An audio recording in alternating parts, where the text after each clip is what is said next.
Lagi-lagi bocor halus bikin ulasan mengejutkan bahwasanya demokrasi zaman Pak Prabowo semakin represif. Benarkah? Bukti apa yang mereka punya? Kita simak video selengkapnya. Menurut saya ini gejala fasisme. Setelah Prabowo menjadi presiden, lebih kelihatan gitu, lebih diperlihatkan secara telanjang lah gitu. Bahkan sebenarnya sejak dia jadi Menhan ya, diundang oleh sebuah universitas besar, katanya pelatihan bela negara. Begitu saya lihat undangannya, wah saya diundangnya ke sebuah komando militer. Hadir di situ akhirnya? Saya datang, tapi akhirnya nggak boleh ngomong. Oh. Nah, banyak orang mengatakan kita nggak lagi sekedar regresi demokrasi, nggak lagi sekedar mundur, tapi demokrasi kita ini dalam kondisi yang mungkin sekarat. Kalau dalam pilihan zaman saya dulu sekolah pada masa Orde Baru ini SS. Apa sangat setuju. Sangat setuju. Demokratik itu pentingnya dalam pemerintahan adalah kalau ada kebijakan yang ternyata juga punya data yang berbeda, punya dampak yang dihitung sama mungkin analis kebijakan di tempat lain, didiskusikan dulu dan mungkin aja direvisi. Nah, kalau pakai gaya militer itu akan hilang. Ini kan Om Begawan. Kemarin ada sebuah penulis opini di media yang menulis tentang kritiknya atas penunjukan Letnan Jenderal Joko Budi Utomo sebagai Dirjen Bea Cukai yang baru di Kemenkeu, pimpinan Sri Mulyani ini. Nah, mengalami teror itu, dan terornya membahayakan, bahkan mengancam keselamatan jiwanya. Wes intine pokoknya situasi ini bener-bener gak masuk akal. Bali zaman biyen meneh. Yang pertama adalah kompetensi. Ada asumsi yang keliru bahwa kalau tentara maka dia akan serba bisa, mulai dari menanam singkong dan padi sampai jagung, Pak. BUMN. Sekedar karena dia bisa baris-baris dan push up gitu kan misalnya ya. Kompetensi itu satu. Kemudian yang kedua, potensi pelanggaran undang-undangnya besar sekali. Karena penunjukan dirjen dan lain sebagainya kan harusnya ada undang-undang ASN-nya yang membuat presiden dengan segala jajarannya harusnya memenuhi prosedur tertentu yang pakai tim TPA segala macam, TPA ya namanya, tim penilai akhir itu. Tapi kan ini walaupun mungkin dilakukan tapi hanya prosedural karena yang saya dengar dan barangkali nanti ditulis di Tempo kali itu Pak Prabowo memang menginginkan gitu, saya maunya si ini nanti yang jadi ini begitu.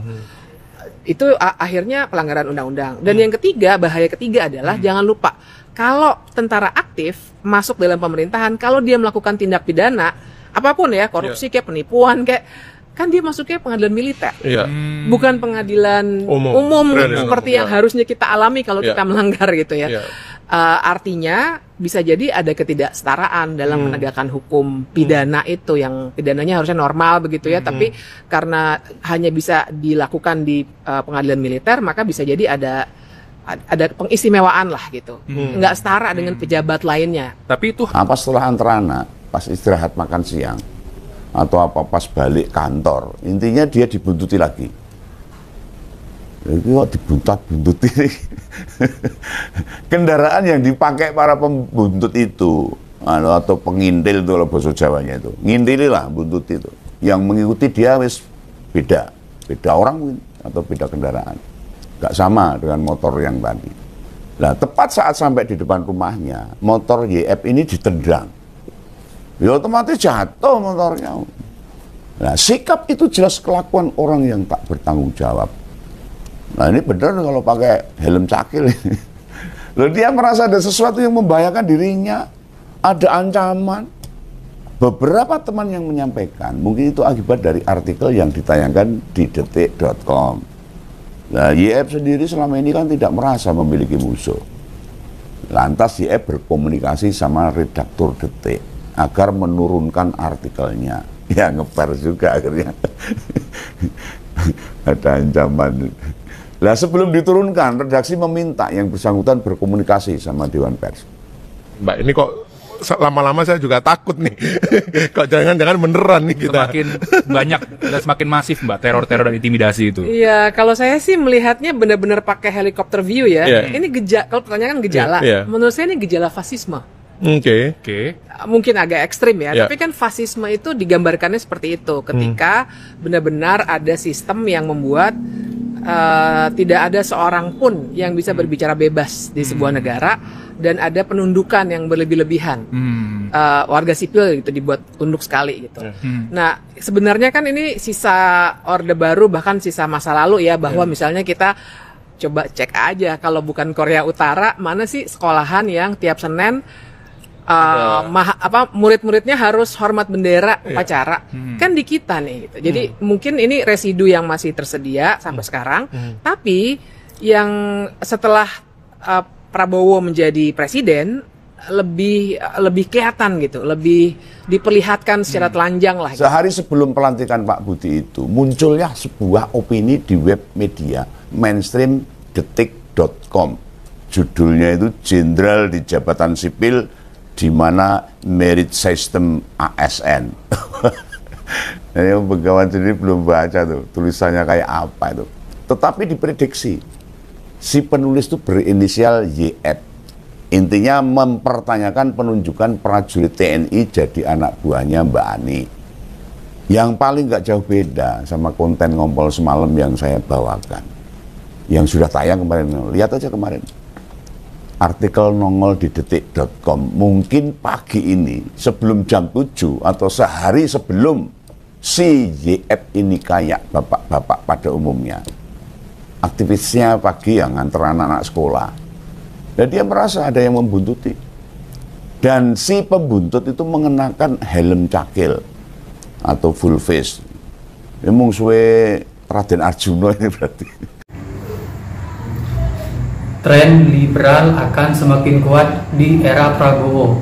Demokrasi Indonesia berada di persimpangan jalan. Prabowo Subianto, seorang mantan jenderal yang aktif di masa kediktatoran Orde Baru yang dipimpin oleh mantan mertuanya Soeharto dan bereputasi buruk karena kasus-kasus pelanggaran hak asasi manusia atau HAM, telah resmi memenangkan pemilihan presiden.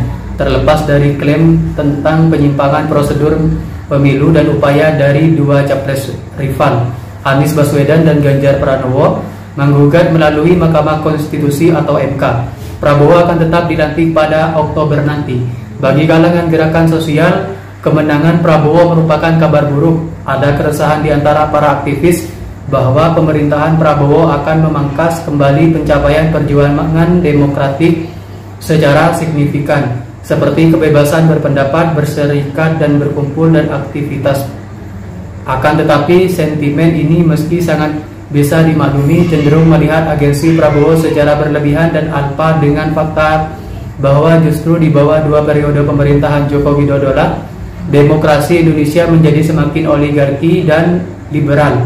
Maraknya gelombang populisme otoriter di tingkat global yang menjangkiti berbagai negara dan kawasan lain menunjukkan bahwa pertanyaan yang tepat bukanlah mengapa Indonesia tetap bisa mempertahankan kualitas demokrasi, melainkan kapan Indonesia akan bergabung dengan tren global tersebut dan memiliki versi lokal Rodrigo atau Bongbong Marcos.